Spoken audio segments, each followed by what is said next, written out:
Kita semua kayaknya udah familiar ya sama momen kelahiran seorang bayi, tapi pernah nggak sih kita mikir, di balik peristiwa yang kelihatannya biasa itu, sebenarnya ada cerita yang jauh lebih dalam, sebuah perjalanan yang, luar biasa, yang sering banget kita nggak sadari sepenuhnya.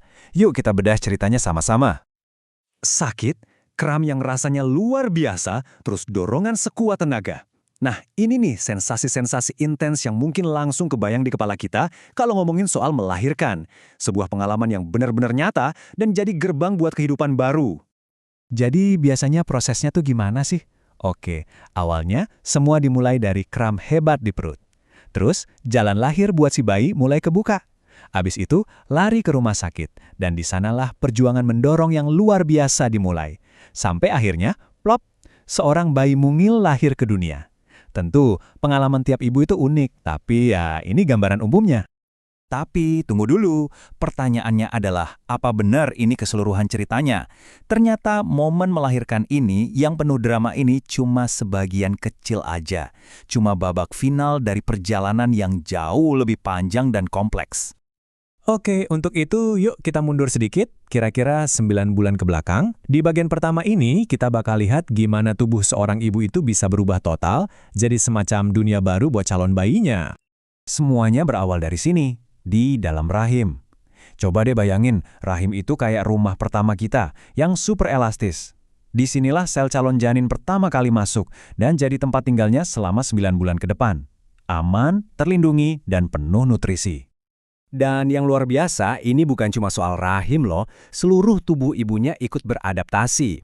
Otot perutnya meregang buat ngasih ruang, kapasitas paru-parunya membesar biar suplai oksigennya double. Jantungnya berdetak lebih cepat buat ngalirin nutrisi. Bahkan sistem imunnya kerja lembur buat mastiin si bayi aman dari penyakit. Ini tuh kayak orkestra biologis yang sempurna banget. Jadi intinya apa? Ini bukan cuma soal rahim doang, tapi seluruh tubuh sang ibu, setiap selnya benar-benar mendedikasikan diri buat menyambut anggota keluarga yang baru. Sebuah pengorbanan total yang udah dimulai jauh sebelum hari kelahiran itu sendiri. Tapi, di tengah semua persiapan yang luar biasa ini, ada sisi lain yang jarang banget dibicarakan. Ada kondisi di mana lingkungan yang seharusnya jadi pelindung paling aman ini justru bisa berbalik jadi ancaman. Ini kedengarannya ironis banget ya, tapi ini fakta. Di tengah semua sistem perlindungan itu, ada kondisi di mana tubuh sang ibu malah jadi bahaya terbesar buat bayinya sendiri. Emang kondisi apa sih itu? Nah, salah satunya namanya konflik autoimun. Gampangnya gini, ini tuh penyakit yang terjadi waktu sistem imun ibu gagal menalin si bayi. Hasilnya, sistem imun itu malah nyerang sel darah si bayi karena dianggap benda asing yang berbahaya, salah sasaran. Dan akibatnya, wah, ini serius banget. Serangan salah sasaran dari sistem imun ini bisa bikin si bayi bengkak parah, dan yang paling parah bisa sampai menyebabkan keguguran. Dan yang perlu kita tahu, ini tuh cuma satu dari sekian banyak risiko lain yang dihadapi para ibu. Kenyataannya ada banyak banget perempuan di luar sana yang mempertaruhkan nyawanya setiap hari, semuanya demi sang buah hati.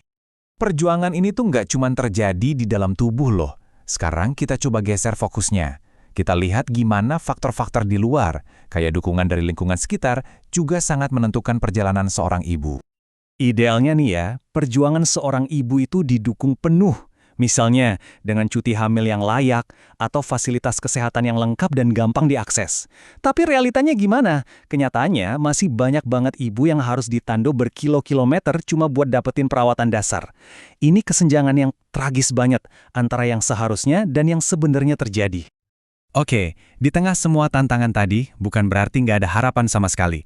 Di bagian terakhir ini, kita bakal intip sedikit solusi-solusi baru yang lagi dikembangin, sambil kita merenung lagi soal arti dari semua pengorbanan ini. Nah, selain dukungan sosial, para ilmuwan juga lagi nyiapin solusi lain lewat teknologi.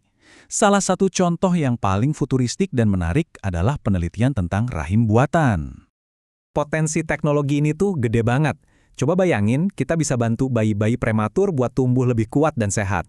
Kita bisa ngembangin organ transplantasi yang aman buat nyelamatin nyawa. Dan yang gak kalah penting, ini bisa ngasih perempuan lebih banyak pilihan buat masa depan mereka. Sebuah harapan baru buat para ibu di seluruh dunia. Tapi ya secanggih apapun teknologinya nanti, kita nggak boleh lupa sama inti dari semua ini. Kutipannya ini benar-benar ngingetin kita, sehebat apapun kita sekarang, kita semua pernah ada di fase yang sangat kecil dan gak berdaya. Dan waktu itu, di tengah segala ancaman, cuma ada mereka, para ibu yang lindungin kita tanpa pamrih. Metaforanya indah banget ya. Merekalah para ibu, sang surya yang cahayanya selalu menyinari dunia kita.